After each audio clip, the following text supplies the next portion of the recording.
तमाम ही लोगों को ईद की पुरखुलूस मुबारकबाद। ईद मिलन का प्रोग्राम ये निहाल साहब के वक्त से जनता दल अपने रवायती अंदाज में बनाती आई है। इस प्रोग्राम में खुशी भी है ईद की, मगर कई दुख हैं कि आखिरी प्रोग्राम जो 2019 का हुआ था ईद मिलन का, उस वक्त बुलंद इकबाल साहब भी इसी जगह इसी प्रोग्राम में मौजूद थे। आज वो हमारे दरमियान नहीं है। बुलंद इकबाल साहब की बात ऐसी थी कि उनके जाने के बाद निहाल साहब पर जो दुख की घड़ी आई और जो गम का पहाड़ टूटा, उसे हम संभाल पाएंगे ऐसा हमको उस वक्त मुमकिन नहीं लगता था। मगर जनता दल निहाल साहब का खानदान है और जनता दल के वर्करों ने हिम्मत दी, हौसला दिया और हमने वापस पार्टी को लेकर चलने की कोशिश की। और अल्लाह का एहसान है, अल्लाह का करम है कि पार्टी आज शहर में अपना वजूद भी बचाई और अपने वजूद के साथ साथ आज पूरे शहर में पार्टी ने अपना मुकाम बनाई और पार्टी जिस तरह पहले थी उसी तरह इस शहर में वापस छा गई। ये हमारे पार्टी के वर्करों की हिम्मत, उनके हौसले की ही बदौलत। मैं बोला कि निहाल साहब बोलते थे कि पार्टी के वर्कर ही पार्टी की जान होते हैं, पार्टी की आन होते हैं, पार्टी की बान होते हैं, पार्टी की शान होते हैं। और ये जनता दल के वर्करों ने इस शहर में बता दिया। और आप यकीन मानो कि अगर इस शहर में जनता दल कमजोर हो जाती तो आज शहर के क्या हालात हैं ये आपके सामने होता। किसी जुल्म और नाइंसाफी के खिलाफ डट कर अगर इस शहर में किसी ने बोला है तो वो जनता दल के वर्करों ने बोला है। जनता दल के वर्कर ही इस शहर में ऐसे हैं जो हर महाज पर, वो फिरका परस्ती हो, करप्शन हो या दिगर जुल्म और नाइंसाफी हो, हर महाज पे जनता दल का वर्कर डट कर खड़ा है और डट कर ही खड़ा रहने वाला है। इसी के साथ हमारे लिए इस साल दुख की बात ये भी थी कि 2019 में एडवोकेट खलील अहमद अंसारी साहब भी ईद मिलन के प्रोग्राम में मौजूद थे।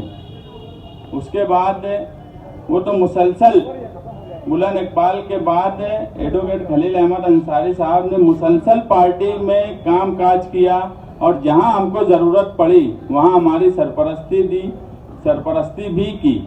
इसी के साथ साथ उन्होंने जो भी सियासी तौर पर हमको हौसला दिया, हमको रास्ता बताया, हम उस रास्ते पे चलते रहे। हमें बड़ा दुख होता है कि आज खलील अहमद अंसारी साहब भी हमारे बीच में नहीं है। ईद मिलन का प्रोग्राम 2 साल के बाद रखने की बात पार्टी के लोगों से बात करने के बाद तय हुई और इसी के साथ ये हुआ कि एडवोकेट खलील अहमद साहब की जो किताब है उसका इजरा भी इसी प्रोग्राम में कर दिया जाए।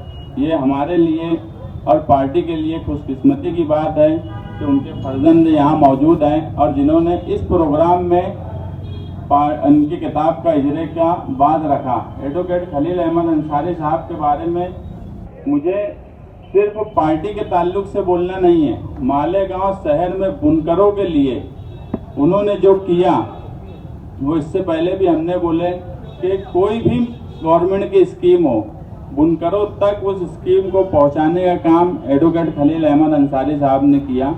और बुनकरों को इस शहर में उनके जैसा वकील माहिर हमने तो फिलहाल नहीं देखा और हमारी दुआ भी यही है कि उनके फर्जंद वो काम संभाल रहे हैं के लिए अगर उनका नेमुल बदल साबित हुए तो ये एक बहुत बड़ी बात रहेगी कि उनकी जगह उनकी औलाद ही पूर्ण कर दे। यही ख्वाहिश हमें उनके लड़कों से है। आज की इजरा की तकरीब के सदर सोहेल अहमद अंसारी साहब हैं। उनको भी सदारत देने का मकसद ये था कि वो भी एक बुनकर खानदान से आते हैं और खलील अहमद अंसारी साहब की किताब का इजरा एक बुनकर खानवादा ही करे, ऐसा मैं चाहता था। इसलिए सदारत का नाम उनका पेश किया गया। और तकरीब इजरा और किताब के बारे में मुख्तार अदील साहब वो ज़्यादा जानते हैं, उन्होंने ही इस पर मेहनत की है। एक कमेटी बनी थी हमारी, मैं भी उस कमेटी में हूँ और वो कमेटी में मुख्तार अदील साहब आगे आगे रहे कि उस किताब के इजरे के अब प्रोग्राम रखे। मुख्तार अदील साहब जो आए हैं वो उस किताब की ही मुनासबत से यहाँ मौजूद हैं कि उस इजरा के प्रोग्राम को वो अच्छे तरीके से कर सकते हैं, क्योंकि पूरी किताब के मामले में वही सब कुछ किए, सरवरक से लेके हर चीज़ तो किस तरह से सेटअप किया जाए ये सारा मुख्तार अदील साहब किए। मैं उनका भी शुक्रगुजार हूँ कि उन्होंने एडवोकेट खलील अहमद अंसारी साहब की किताब के लिए बहुत मेहनत की। मैं उनका शुक्रिया भी अदा करता हूँ और इसी के साथ अपनी बात खत्म कर। मिलन के साथ हिजरा की तकरीब के सदर मोहतरम सोहेल अब्दुल करीम साहब, मालेगांव म्यूनसिपल कॉरपोरेशन की अपोजिशन लीडर मोहतरमा शालीन साहिबा, खलील वकील के दोनों बेटे मोहम्मद आदिल और मोहम्मद अशारिफ साहब, स्टेज पर तशरीफ फरमा तमाम मुअज़्ज़िज़ीन और शामिल। एडवोकेट खलील अहमद अंसारी साहब की शख्सियत मोहताज तारुफ नहीं है, पूरा शहर उन्हें जानता है।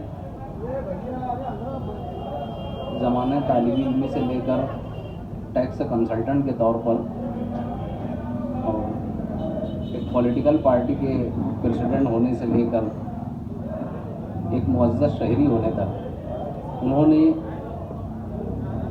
बहुत सारे कारवाई नुमाया अंजाम दिए। खलील वकील साहब ने अयोध्या का दौरा भी किया था, जहाँ 6 दिसंबर 1992 को बाबरी मस्जिद शहीद कर दी गई थी। उसके बाद वो मुल्क की सतह पर काम करने वाले उलमा और सियासी रहनुमाओं से भी राब्ते में रहे। निहाल अहमद साहब को अपना सियासी उस्ताद मानते थे और उन्हीं के साथ उन्होंने पूरी ज़िंदगी सियासी तौर से काम किया। जनता दल को ये एजाज़ हासिल है कि उन्हें खलील वकील जैसा एक काबिल शख्स सदर की शक्ल में मिला। खलील वकील की ज़िंदगी तालीमी अदारों से भी जुड़ी रही है। अंजुमन तहज़ीबुल अखलाक, PM और जमूर स्कूल की इंतज़ामिया में भी शामिल थे। तालीमी मैदान में भी उन्होंने नुमाया काम किया। जो किताब यहाँ तैयार हुई है, करीब करीब उसमें 350 से ज़्यादा सफ़ात हैं, जिस पर शहर और बैरून शहर के लोगों ने मज़ामीन लिखे उनकी शख्सियत पर। इस किताब का जो कुछ नुस्खा प्रिंट हुआ था वो खलील वकील साहब की ऑफिस के इफ्तिताह के मौके पर उसका इजरा कर लिया गया था। बाज़ाब्ता किताब तैयार होने में थोड़ा सा वक्त दरकार था, चूँकि हम लोगों के पास ये मौका भी था और मुनासबत भी, इसलिए ईद की इस तकरीब में उस किताब का इजरा तय किया गया। यहाँ पर कुछ तादाद में किताबें आई हुई है जिसका इजरा होगा। उनके दोनों बेटे जो हैं आदिल और अशारी, और उनके साथ मुअज़्ज़िज़ीन भी यहाँ पे इजरा होगा। किताबों की तकसीम के लिए वकील साहब ने अपनी ज़िंदगी में ही एक फहरिस्त बनाई थी कि इन लोगों को किताबें देना है। जो भी उनके ताल्लुकात के लोग थे, जानने मानने वाले लोग थे, रिलेशन के लोग थे, फैमिली के लोग थे, फ्रेंड सर्कल था, कस्टमर्स थे, उनके क्लाइंट थे, सब लोगों तक किताबें पहुँचेंगी। और उसी फहरिस्त के मुताबिक ये कोशिश करेंगे उस फहरिस्त में जितने लोगों का नाम है सब लोगों तक किताबें पहुँच जाएँ। किसी शख्स की ज़िंदगी पर किताब लिखना आसान काम नहीं होता।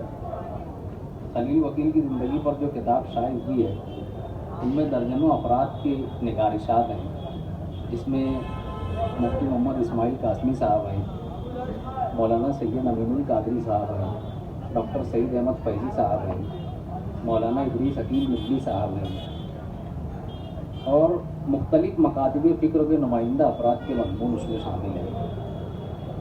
खलील वकील की पैदाइश से लेकर उनके पूरे करियर का अहाता उस किताब के अंदर किया। सियासी ज़िंदगी, तालीमी ज़िंदगी या उसकी सोशल लाइफ के बारे में पढ़ते हैं तो आपको एक तरगीब मिलती है, एक तहरीक मिलती है, एक प्रेरणा मिलती है।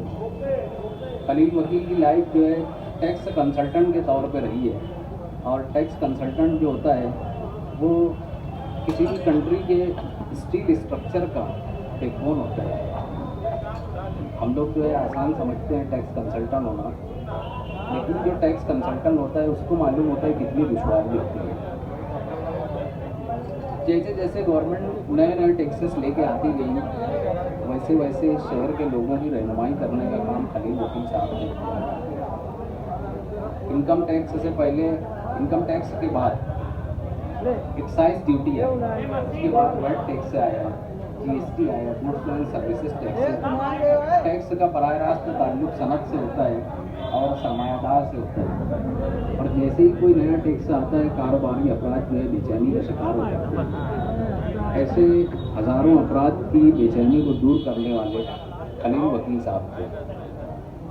इस किताब को पढ़ने के बाद उनकी ज़िंदगी के बहुत सारे गोशे भी आपके सामने आएंगे। उनका ख़ानदानी पस मंज़र, उनके आबा व अजदाद, उनके असातिज़ा, उनके फैमिली के दूर नज़दीक के लोग। एडवोकेट खलील अहमद अंसारी के बारे में आपके सामने बात करना चाहता हूँ। ये वो शख्स था, जब आप देखेंगे कि सनत पर जब कोई भी मुसीबत आई, मंदी आई, टैक्सेस आए, तो लोग उमूमी तौर से मालेगांव शहर के लोग जो मराठी कम जानते हैं या जानने के बाद भी कानून कायदे की मालूमात कम है, वो फौरन खलील वकील साहब की तरफ रुजू होते हैं।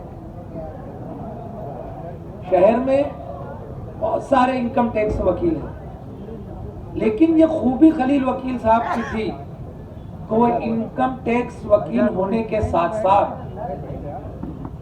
एक सोशल वर्कर भी थे, एक सियासतदान भी थे, और आवाम को किस तरीके से मुतमईन किया जा सकता है ये उनके अंदर खूबी थी। और लोग इसीलिए जब ऐसी कोई बात आती थी तो उनसे रुजू होते थे और वो उनको हत्तल मकदूर मुतमईन करने की कोशिश। उनके अंदर दूसरी खूबी ये थी कि वो सिर्फ वकील ही नहीं थे, बल्कि सनत के बारे में इंतहाई हसास होने के साथ साथ, क्योंकि वो तालीम याफ्ता थे और निहाल अहमद साहब के साथ उन्होंने अपना सियासी सफर शुरू किया था और उसी पार्टी में उन्हें अपना सियासी सफर खत्म भी किया, तो वो समझते थे कि आज के दौर में अगर हमें जीना है, अगर हमें आगे बढ़ना है, अगर हमें सर उठाकर चलना है, तो सबसे ज्यादा जरूरी तालीम की है। और वो तालीमी फील्ड में भी हमेशा मुतहर्रिक रहा करते थे। उसकी जिंदा मिसाल है कि वो जमहूर हो, कि तहजीब हो, कि टीएम हाई स्कूल हो, हर जगह वो मैनेजमेंट में थी और वहाँ के प्रोग्राम में, वहाँ के उस इदारे को आगे बढ़ाने के लिए उन्होंने अपनी तमाम कोशिशें, तमाम खिदमत वहाँ पर पेश कर। मैं बारहा उनसे कहा करता था, वकील साहब तबीयत कैसी है? वकील साहब आप आराम करो। नहीं सोहेल भाई, मैं अच्छा हूँ, मैं ये कर सकता हूँ, मैं ये करूँगा। मुझे तो रश्क आता था उनके ऊपर कि इतनी बीमारी से उठने के बावजूद वो मुसलसल मुतहर्रिक रहा करते थे। ये बहुत बड़ी खूबी थी उनके अंदर। उसके बाद सियासत में रहने के बाद, सियासत में जनता दल की सदारत पे रहने के बाद, निहाल साहब जब मेयर बने, मालेगांव शहर जनता दल के सदर थे वो एडवोकेट खलील अहमद अंसारी। उनकी सदारत में इस शहर में जनता दल ने 37 सीट जीत के आई, 35 सीट कारपोरेशन की, और निहाल साहब मेयर बने। लेकिन आप लोग ध्यान दीजिए, आप लोग सोचिए, तसव्वुर कीजिए, 20 साल पहले की बात कह रहा हूं मैं, और आज तक इस शहर की सियासत की ये बड़ी दुख की बात है कि लोग एक दूसरे के ऊपर फौरन इल्जाम लगा देते हैं। निहाल अहमद साहब जैसा लीडर जो इस शहर में 35 साल तक के राज किया। कुछ कमजरफों ने उनके ऊपर भी इल्जाम लगाया, साबित कुछ नहीं कर सके, लेकिन अपनी भड़ास निकालने के लिए उनके ऊपर भी उन्होंने इल्जाम लगाया, क्योंकि वो लोगों की मर्जी ये थी कि झूठ को इतना बोलो कि लोग सच समझने लग जाए, कि अंदर ये हिम्मत नहीं रही कि खलील वकील के ऊपर कोई इल्जाम लगा सके। आखिर में मैं एक उनका और बता दूं कि एक मर्तबा मुझसे मुलाकात हुई और मैं उनको बताने लगा कि एक साहब है नौजवान जो हिफ्ज़ मुकम्मल किए हुए हैं और उनको ख्वाब में आप सल्लल्लाहु अलैहि वसल्लम की बशारत हुई है और उसका निकाह भी मक्का के अंदर हुआ है, जो उनके पीर जुल्फ़िकार नक्शबंदी साहब ने पढ़ाए हैं। तो फर्ते जज्बात से रोने लगे वकील साहब। मेरे सामने उनका ये रुख पहली मर्तबा सामने आया कि सियासत में, समाज में, तालीमी मैदान में, सनती मैदान में, तमाम फील्ड में, तालीमी मैदान में होने के बाद वो आदमी को दीन से इतनी रग़बत थी कि सिर्फ सुनकर वो आदमी मेरे सामने रोने लगे। और फिर उन्होंने इसरार किया कि मुझे उस शख्स से मिलाओ। फिर एक लम्हा आया, मैं जब उनको उस शख्स से मिलाया तो काफी टाइम तक उनको गले लगाकर वो रोते रहे। मतलब खलील वकील की शख्सियत ऐसी थी कि तय तय तय जितनी परत खोलते जाओ नई नई चीजें हमारे सामने आती थी।